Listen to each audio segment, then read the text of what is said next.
Today we're up to Chapter 6 of Hannah Siegel's Introduction to the Work of Melanie Klein. Chapter 6 is on the depressive position. We've covered the paranoid schizoid position pretty thoroughly. Siegel's book was published originally, I believe it was 1964, a long time ago, and it really reflects the pretty undialectical character of Kleinian theory until very recent years. Ogden, of course, has tried to move in a dialectical direction. By undialectical, what I mean is that classically Kleinian theory conceived development pretty much as a one-way arrow, an arrow pointing one way from PS to D, which, as we've seen, itself entails splitting because it implies that PS is bad and D is good. It is undialectical in that it fails to see what's good in PS as well as what's bad, and it fails to see what's bad in D as well as what's good. So we have to overcome this undialectical approach. One way to do so is to make the arrow go both ways, and as Ogden does, to redefine mental health as not being fixated in either PS or D, but rather health being the capacity to oscillate flexibly between the two positions, which really would be an attempt to somehow integrate what's good in PS with what's good in D. Another move in a dialectical direction, and one that I'm interested in exploring, and I did explore a little bit in my book of 2013, The Still Small Voice. In the latter chapters of that book, is the idea of locating Winnicott's transitional area as an area between PS and D. I mean, I find the PS-D distinction excessively dualistic. Surely there are many mental phenomena that cannot clearly be assigned to either PS or D. So I like the idea of the Winnicottian transitional area between PS and D. And so that would be another way to approach a more dialectical and less dualistic model. Okay, but Siegel is reflecting the classical, rather undialectical understanding of mental evolution as from PS to D. Okay, if conditions of development have been favorable, here we have the emphasis on the importance of the real parents, the real external world. If conditions of development have been favorable, Siegel writes, the infant will feel his ideal object, that is, his good object, and he will feel that his own love are stronger than the bad object, and then his hate. If developments are favorable, he'll feel that his good object and his love are stronger than the bad object and his hate. He'll be more able to identify with his good object. I call this identification with the nurturer, and I see it as the basis of conscience, as distinct from identification with the aggressor, the bad object, which I see as the basis of the superego. But that's me. That's not traditional Kleinian theory, or Freudian theory for that matter. With the move into the depressive position, the infant will feel his ego or his self is stronger and more able to defend itself and the good object. In other words, he will have less fear that his bad self and the bad object will destroy the good object and the good self. Because he will have less fear of his bad self and less fear of the bad object, he will have less need to project them outwards, less need to project both the bad object and the bad self. And because he's not projecting them out, he's not impoverishing himself by projecting them. Okay, on page 67, Siegel says, quotes, "The infant's tolerance of the death instinct within himself increases, and his paranoid fears lessen." Okay, his tolerance of the death instinct within himself increases, and his paranoid fears lessen, unquote. So, this can only mean that by death instinct, she is referring here to the bad self and the bad object. She's just been writing about less need to project, greater tolerance of the bad object and the bad self within. And she immediately says tolerance of the death instinct within. So she's meaning by death instinct tolerance of the bad object and the bad self within. So death instinct here doesn't seem to be referring to anything like Freud's biologically rooted drive to die. She's using the term to refer to the bad self and the bad object. Okay, splitting and projection decrease. Integration of self and integration of the object increase. Right from the very beginning, there is a tendency towards integration, which is eros, as well as a tendency towards disintegration or splitting, thanatos. So eros equals integration, thanatos equals splitting. And as we move into and work through D, we have a dominance, really, of eros over thanatos, of integration over splitting and disintegration. So we have moved into the field of whole object and whole self relations. And with this move, the infant is now recognizing his mother. Soon he'll be recognizing his father as whole objects versus part objects.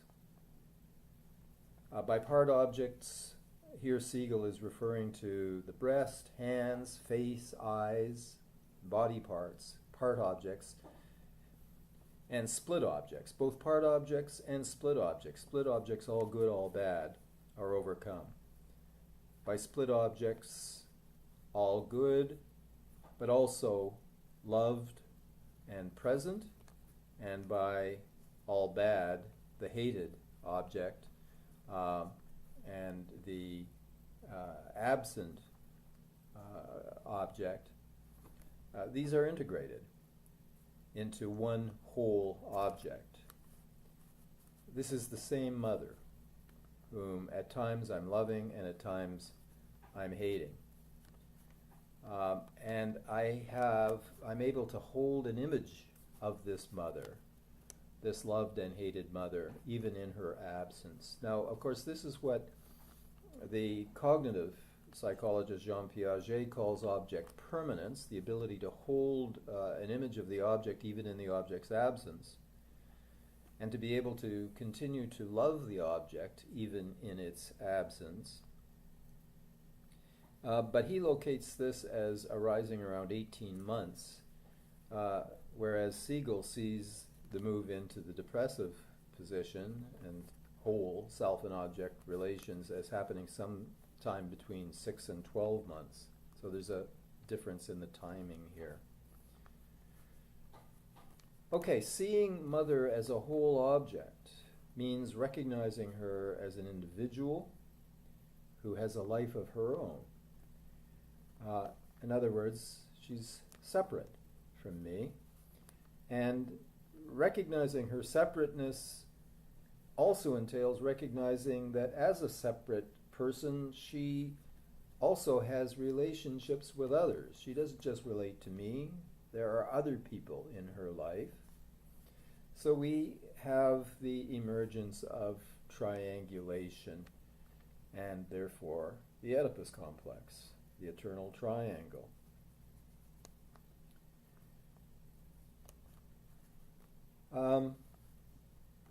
Since he sees mother as separate, he also recognizes his dependence upon her.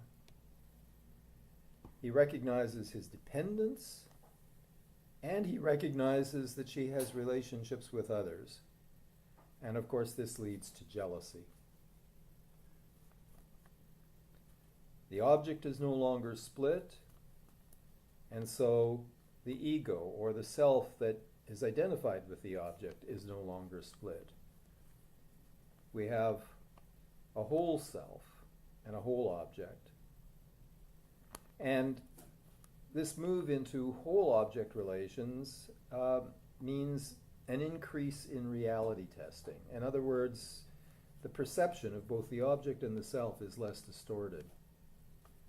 Reality testing is enhanced. And there's also enhanced memory. When mother seems depriving, he can still remember experiences when she was gratifying. When she seems bad, he can remember her goodness. When he seems bad and full of hate, he can remember being loving and being good.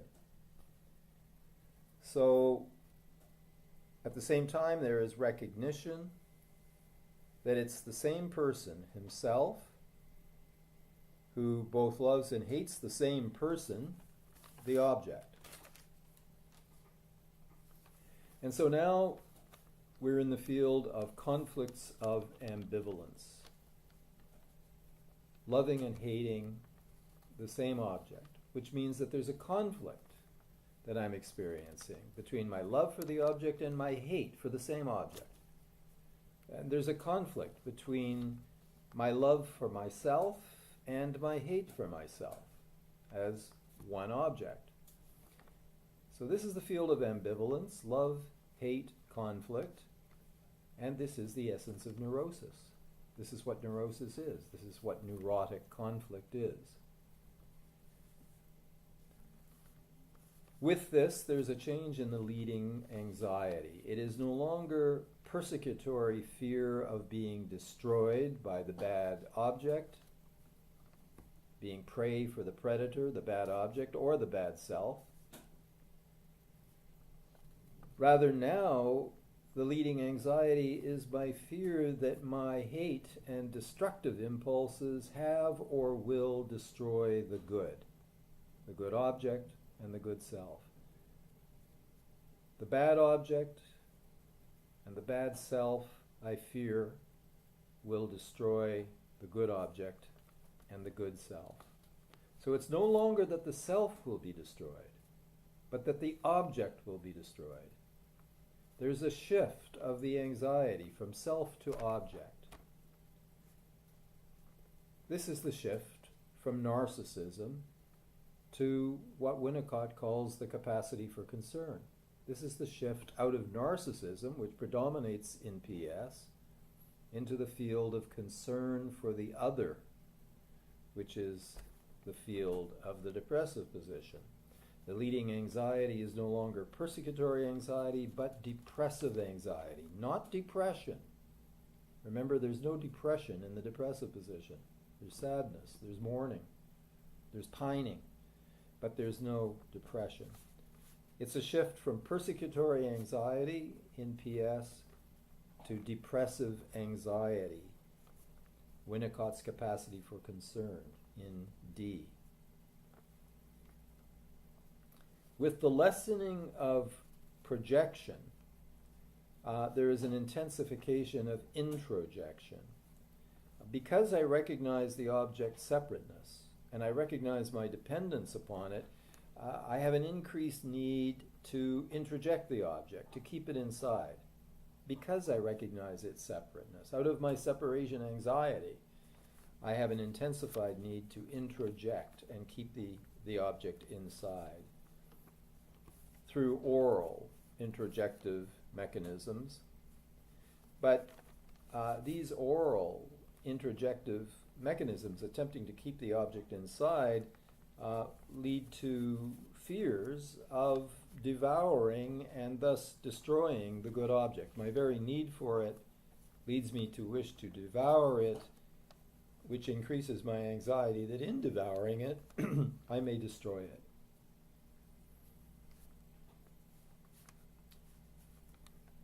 Mourning now becomes possible. Integration of loving and hating the same object. The overcoming of splitting makes mourning possible. Mourning and pining for the good object felt as lost or destroyed. And it also makes possible guilt, both mourning and guilt. But this time the guilt is not persecutory guilt, but depressive guilt. I've often felt that persecutory guilt probably doesn't really deserve the word guilt. I sometimes think the word guilt should be reserved for depressive guilt, that is, for concern for the object. Persecutory guilt is simply self-attack. Well, okay, in common discourse, self-attack is labeled guilt. Two very different kinds of guilt, persecutory guilt and depressive guilt. We now have the emergence of depressive guilt. That is, my feeling that I have lost the good object or am in danger of losing the good object through my own destructiveness. And certainly the feeling that I have done so, that I've lost the good object through my own destructiveness, can lead to depressive despair. However, I see that as a regression to PS. I don't see depressive despair as happening in D. I see depressive anxiety as happening in D. But if we have depressive despair, if we have this feeling that I have destroyed the good, and therefore that bad predominates, I'm back in the paranoid schizoid position.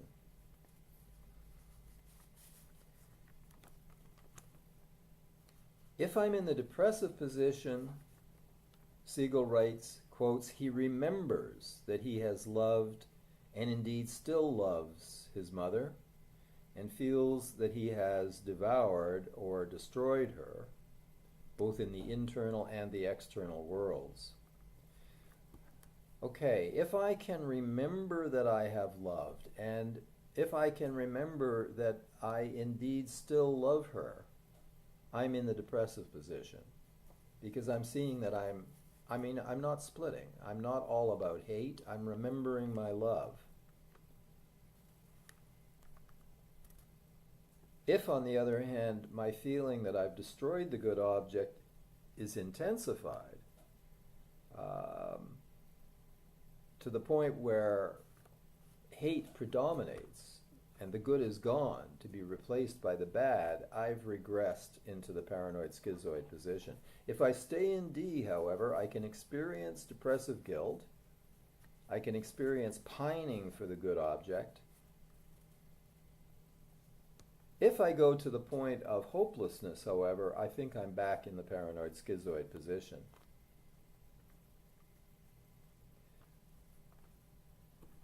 Okay, this is not clear in Siegel.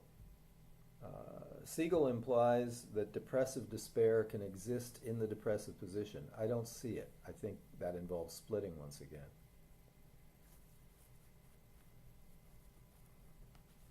I think I'm trying to distinguish between what we could call neurotic depression as opposed to the psychotic depression that one encounters in the paranoid schizoid position.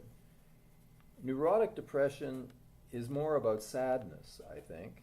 It's more about depressive guilt. It's about loss. It's about pining. But in neurotic depression, the good still exists, and love still exists. But when we regress into PS because we can't bear this sadness and this loss and this guilt,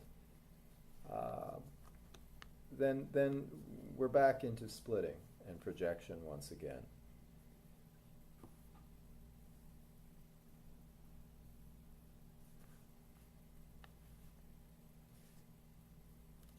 Okay.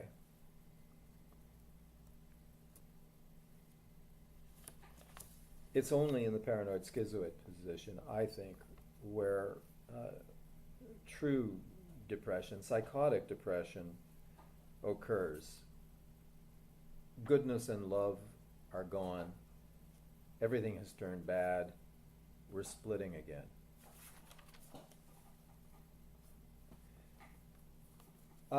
Siegel provides a clinical vignette. The patient can't pay the analyst and brings this dream about icebergs. The patient feels that he has exhausted and impoverished the analyst, and therefore that the analyst had become like a cold iceberg, dead, frozen breasts with jagged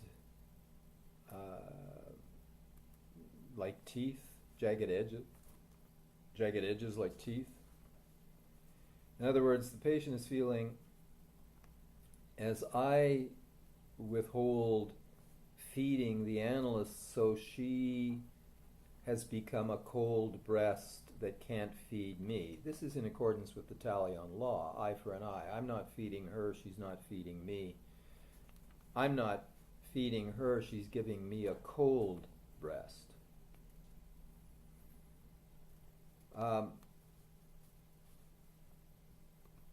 Patient offers a cup of tea, feels it is refused. This is an attempt at reparation, which is refused. Patient feels she can't make reparation, and therefore regresses defensively to the paranoid schizoid position. The reparative wish comes out of depressive anxiety in D. When the reparation is refused and she feels unable to repair, we have the regression. Persecutory anxieties replace depressive anxieties. She's now faced by a cold breast with teeth.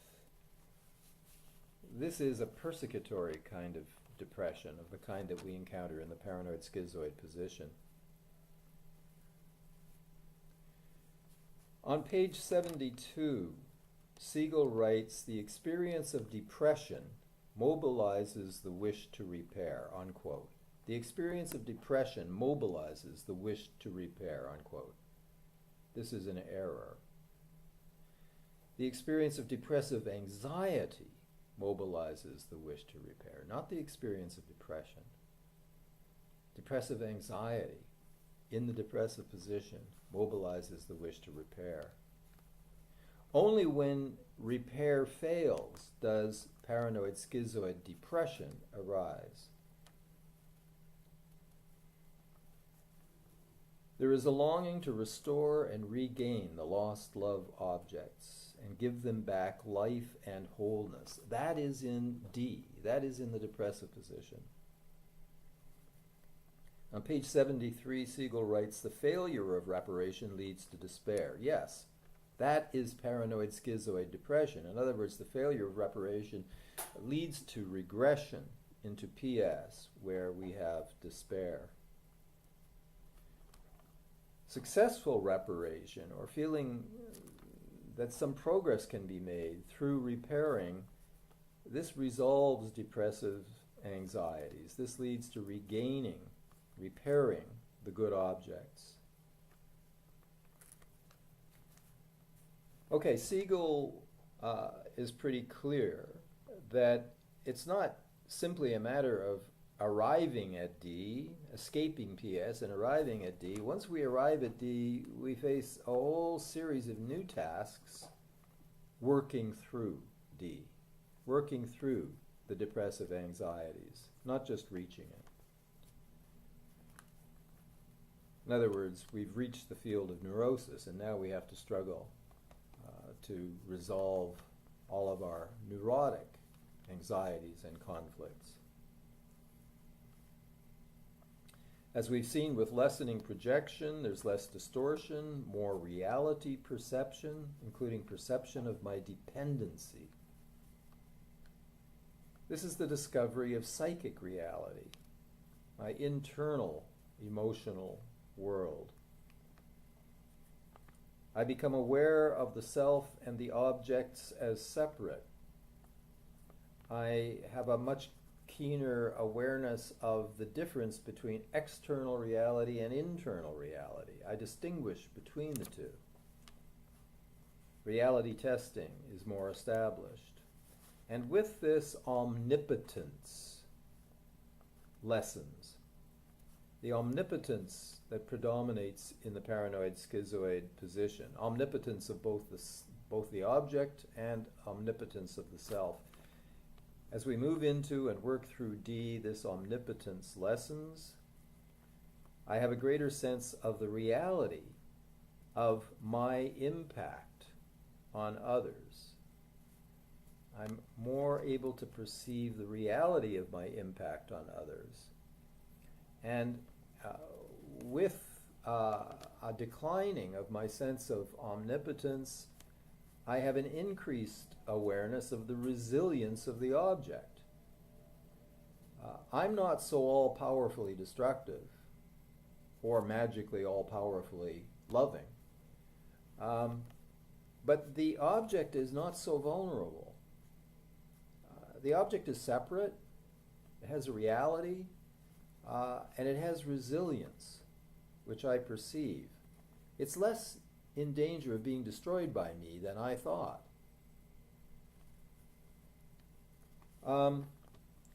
Mother goes away, but then she reappears.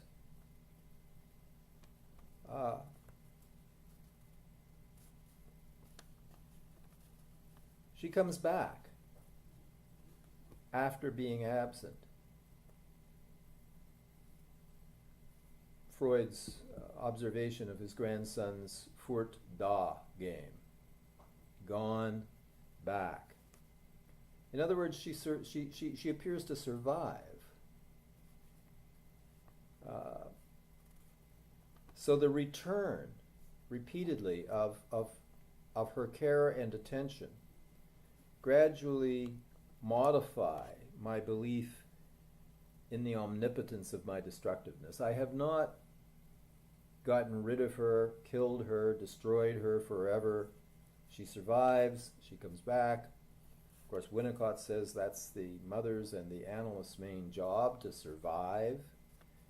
By surviving, we display the other person's lack of omnipotence. They haven't destroyed us. And they learn that they're not omnipotently destructive.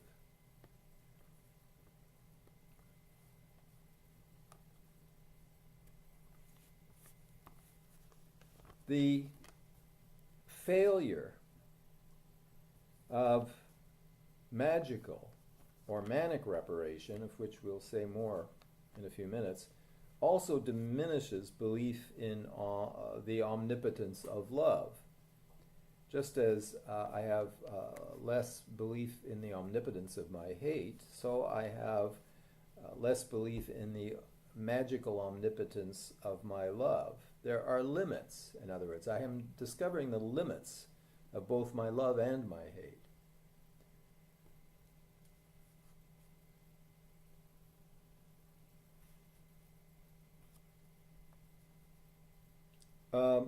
Siegel argues that the fixation points for psychosis are in the paranoid schizoid position and in the very earliest phases of the depressive position. And it is regression to these fixation points that is the basis of losing reality, the loss of reality. If D is reached and at least partially worked through, we are in the field of neurosis rather than psychosis.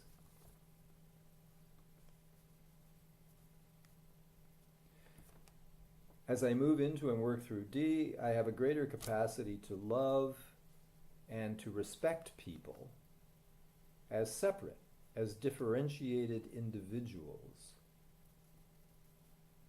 I'm more able to take responsibility for my impulses. I'm more able to tolerate depressive guilt. I'm more able to tolerate my concern for my objects, my depressive anxiety or concern for my objects. And all of this helps me control my impulses. So I'm growing in self-control. For Siegel, this means superego modification. The early superego is identified with the all-bad persecutory object. It's punitive, it's retaliatory. This is a ruthless, internal, attacking, harsh superego, identification with the persecutory object. This gradually becomes modified as the child also integrates his identification with the all-good or ideal object. This is the basis, Siegel argues, of the ego ideal, identification with the good object.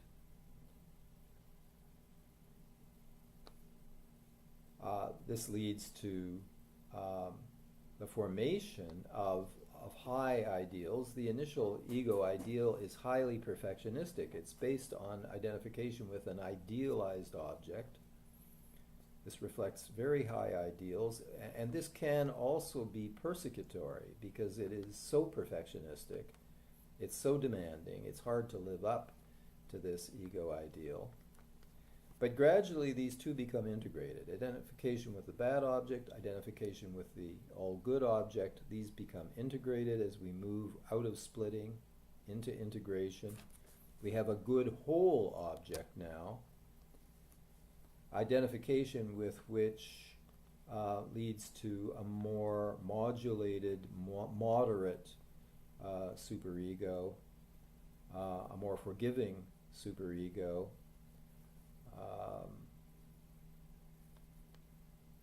This is what Roy Schaefer in 1960 called the loving and beloved superego, not the harsh internal attacker, but a more loving and forgiving superego.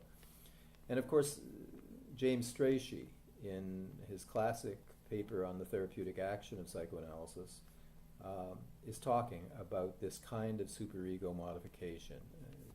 The patient projects the harsh superego onto the analyst, discovers that the analyst does not behave that way as a harsh, sadistic critic, and through this discovery, the patient gradually comes to modify the superego. It becomes less harsh, it becomes more forgiving. And most of the field of psychoanalysis has followed Strachey, as really does Siegel here, in conceiving as a major part of the analytic cure as this kind of superego modification. I myself depart from this. I think I'm closer to Freud. Freud really didn't talk about this kind of superego modification. In fact, over time, his vision of the superego became increasingly harsh. And in several places, he calls for the demolition, not the modification, not the modulation, but the demolition of the harsh superego. And he's followed in this by Franz Alexander in 1925, and 2 years later, Sándor Ferenczi, 1927. They argue that a thorough analytic cure requires the complete elimination of the superego, because they thought that the moral functions could be taken over by the ego.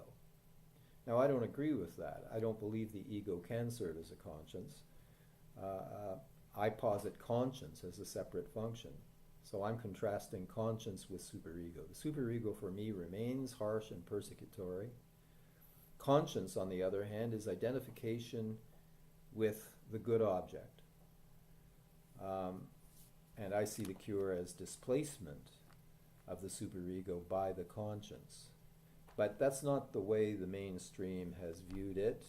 The mainstream has not followed Freud, Alexander Ferenczi.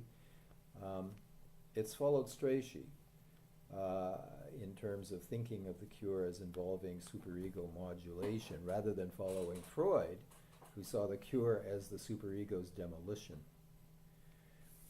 Okay, back to Siegel. Reparation is an attempt to restore the loved objects, both externally and internally. And this repairing is the basis of creativity and the basis of sublimation towards both the object and the self. Now, Siegel's language is very interesting here. On page 75, she writes, quotes, "to restore and preserve and give it eternal life." To restore and preserve the object and give it eternal life, unquote. Page 75. On the same page, she also says this. She refers to, quotes, "an impulse to put together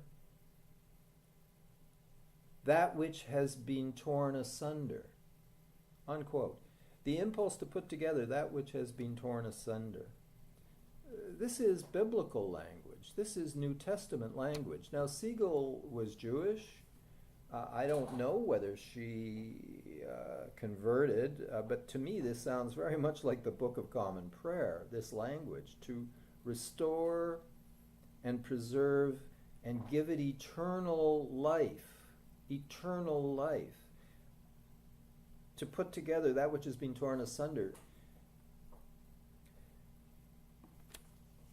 Anyway, she's referring to the desire to create and to recreate the good objects. With the move into the depressive position, repression takes over from splitting. We move into the field of the higher level defenses rather than the lower level defenses. Lower level denial, projective identification, splitting. Higher level repression, reaction formation, isolation, intellectualization, rationalization, all of those higher level defenses. Psychotic mechanisms give way to neurotic mechanisms. Inhibition, displacement, repression. And all of this is central to symbol formation. Symbol formation is motivated by depressive anxiety, or the capacity for concern. That is, my concern leads me to displace my hostility onto substitutes. I don't want my hostility to destroy the good object, so I displace my hostility onto substitutes, scapegoats. Or I displace my incestuous sexuality from mother onto substitutes, the kindergarten teacher whom I have a huge crush on. So we're into substitution. And this is the basis of symbol formation and of sublimation. Both symbol formation and sublimation then are driven by conflict. They're motivated by conflict. When splitting is overcome, we get conflict. When we split, we avoid conflict. Okay, but we've moved into D, we're not splitting, therefore we're in conflict. And out of our conflicts come this drive to substitute, displace, which is the basis of symbol formation and sublimation. This is why splitting undermines mental growth, because it avoids conflict. It's conflict that pushes us to displace and sublimate. In this connection, there's a wonderful paper by Brian Bird on transference, and he points out really that transference is metaphor. Metaphor is a transfer of meaning. You substitute one thing for another on the basis of some principle of similarity. I substitute my kindergarten teacher, whom I'm having a big crush on, for my mother. So Bird sees metaphor as an ego function, as an intrinsic characteristic of the mind, the capacity to make metaphors, to symbolize, to substitute. This is why our method is free association, because the mind is a whole system of associations, one thing with another, one thing substituted for another.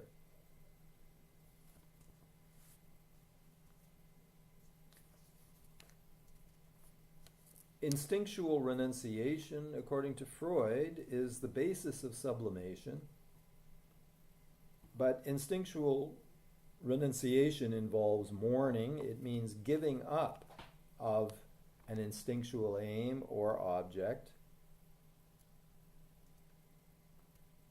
And all such giving up of instinctual aims and objects are repetitions of the early renunciation of the breast in weaning.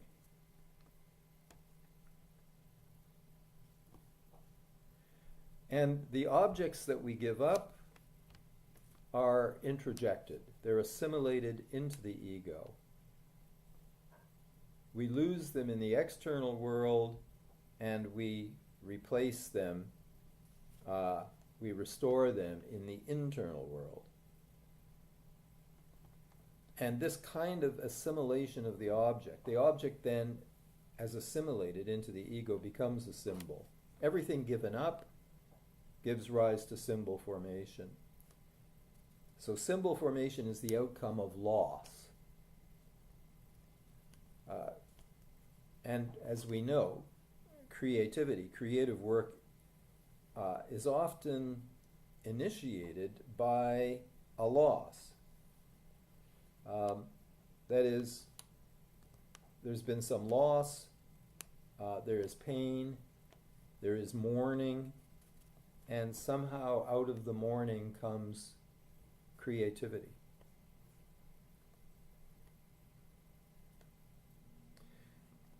As we move in and through D, the inner world is recognized as separate from the outer world.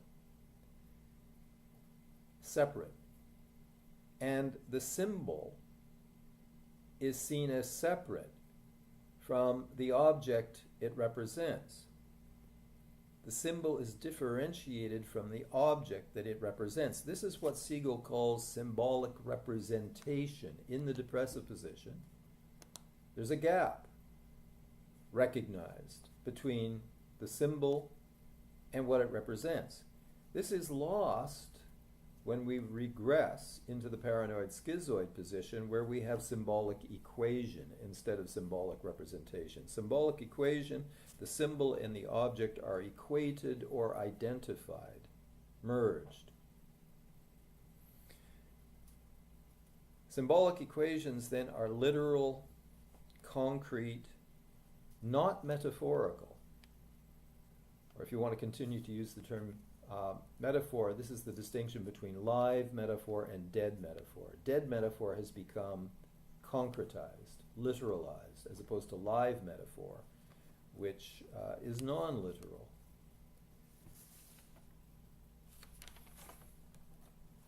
Okay, so if you could imagine D and then the line below PS. On the level of D we have metaphor. On the level of PS we have literalized or dead metaphor. In theology, following the Protestant theologian Rudolf Bultmann, we have on the level of D the movement called demythologizing, which interprets religious texts as metaphor, as poetry containing wisdom. But the idea is that the texts have to be decoded, have to be interpreted, have to be understood as symbolic, not taken literally. On the other hand, on the level of PS, we have literalism, which is the essence of every kind of fundamentalism, whether it's Christian or Jewish or Islamic. We have fundamentalism, the taking of these texts quite literally, the regression from symbolic representation to symbolic equation.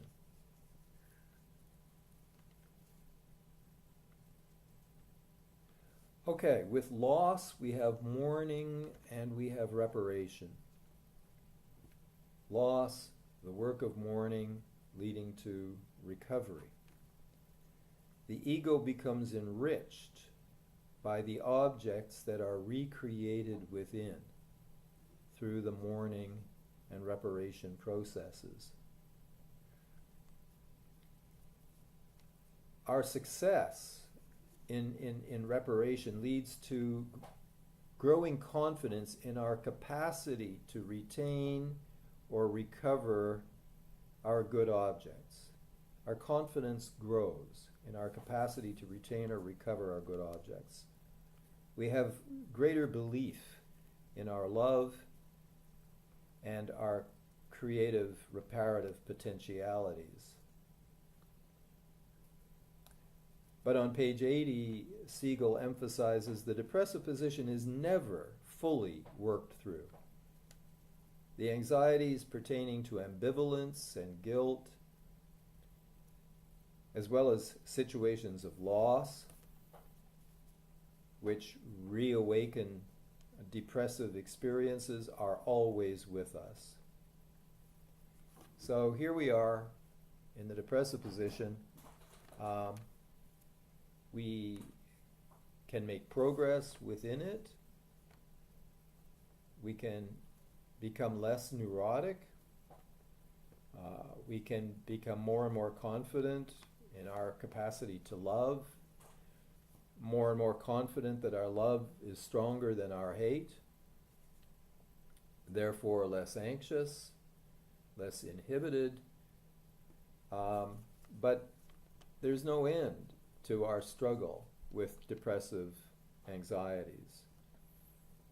The Kleinian tradition has not really accepted the work of those analysts, James Grotstein and Thomas Ogden. Ogden adds a position prior to the paranoid schizoid position that he calls the autistic contiguous position. Grotstein adds a position beyond the depressive position, what he calls a transcendent position. These two additions haven't really, I don't think, been accepted fully, if really very much at all, by the mainstream Kleinian tradition, which still operates pretty much with these two positions, PS and D. Certainly, Siegel is not seeing anything beyond the depressive position. We get better, we can make progress. But then, of course, there will be events which lead us to regress, and we will have to recover over and over again. But hopefully we become better at recovering. Any loss in later life will reawaken the anxiety of losing the good internal object. In other words, any loss in later life will reawaken the whole problem that arose with weaning, the original depressive position. And here we have a real difference between Freud's view of mourning and Klein's view of mourning. For Freud, mourning is really a matter of reality testing. It's about accepting the painful fact that the object is gone. It no longer exists. The work of mourning is the work of reality testing, accepting the loss. That's Freud. For Klein, mourning is much more complicated than that. It's not just recognizing the loss of the recently lost object, because the loss of any object in the real world reawakens the original loss of the breast and the original need to build up the lost object inside. So the existence of the good object inside is threatened by any loss of an object in reality. So it's not just a matter of accepting the absence of the object in reality, it's the necessity to rebuild the internal object inside. That's what mourning is. This is quite a different conception of what's involved in mourning than Freud's.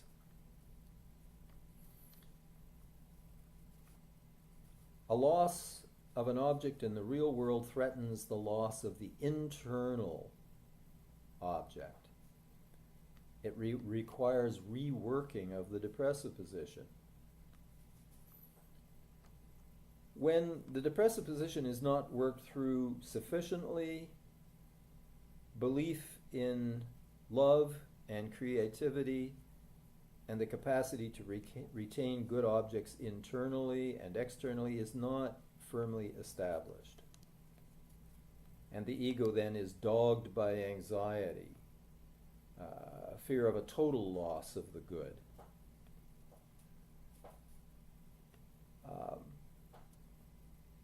And the result is an impoverished, weakened relationship with reality.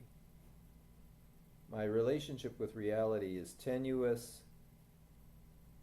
I have a dread of regression into psychosis because I have not built up sufficient confidence in my capacity to regain my good objects. I feel therefore threatened by a potential total loss of the good.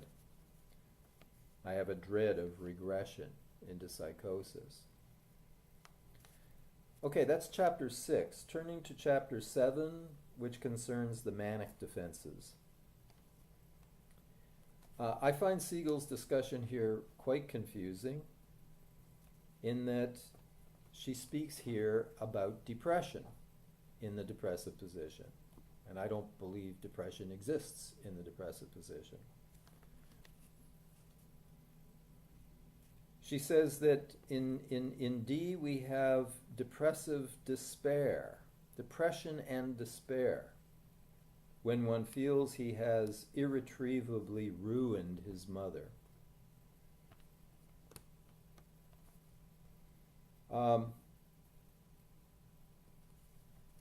And in the face of this depressive despair, one can either use reparation, which leads to growth and health, or one can turn to manic defenses, which prevent genuine growth. Reparation, however, takes time. It occurs slowly. It takes time to build confidence in one's reparative capacities.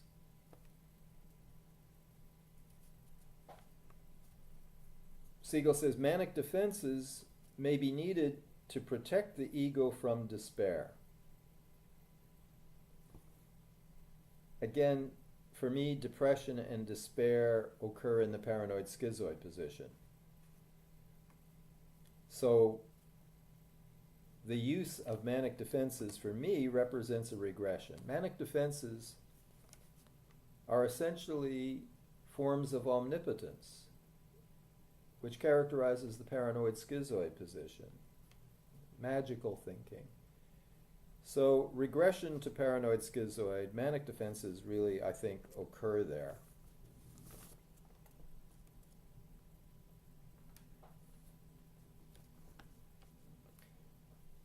So again, unlike Siegel, I distinguish depressive anxiety and grief and pining and mourning from depression. Love remains active in them. It's only in failed mourning that we get depression, which is a regression to PS where hate predominates. Sadness in D, but hate and anger and hate turned on self, which is depression. That's occurring in the paranoid schizoid position.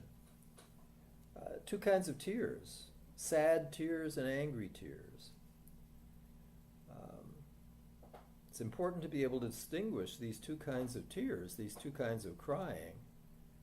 One is really about concern and guilt and loss, and the other is really about rage. Manic defenses can be directed against both. Depression, which is in PS, and against depressive anxiety, which is in D. Manic defenses, I think, are fundamentally paranoid schizoid phenomena, but they can be employed, I feel, towards both paranoid schizoid despair and also against depressive position, depressive anxiety.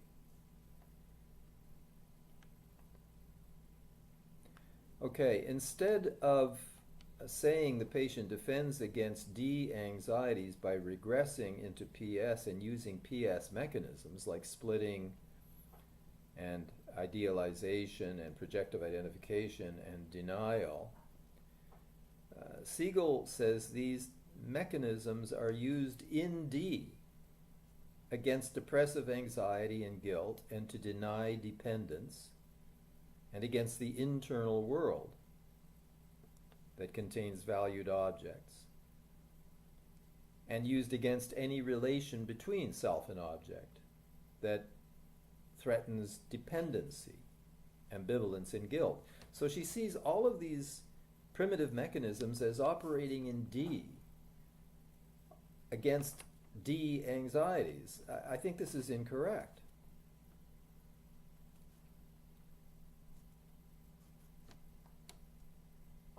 These are paranoid schizoid mechanisms.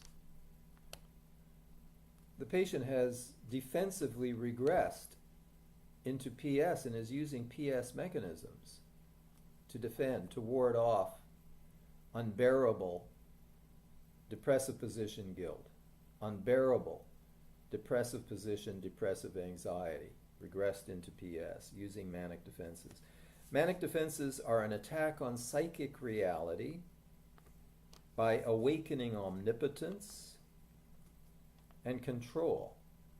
Omnipotence and control, efforts to control the object.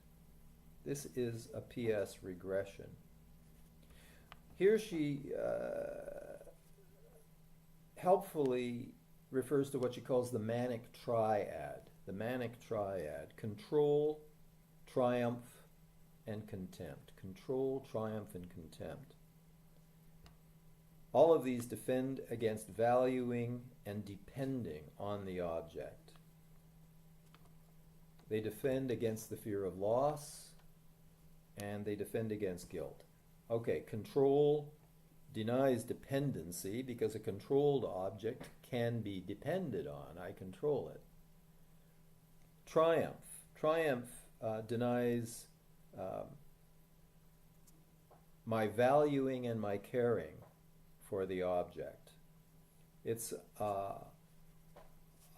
an omnipotent defeat of the envied object. I triumph over the object. I omnipotently defeat it. And this keeps pining and longing for and missing the object at bay. I keep my longing for the object. My missing of the object is kept at bay by triumph. It also wards off my envy. And then contempt. I deny the object's value. And this defends against loss and guilt. The guilt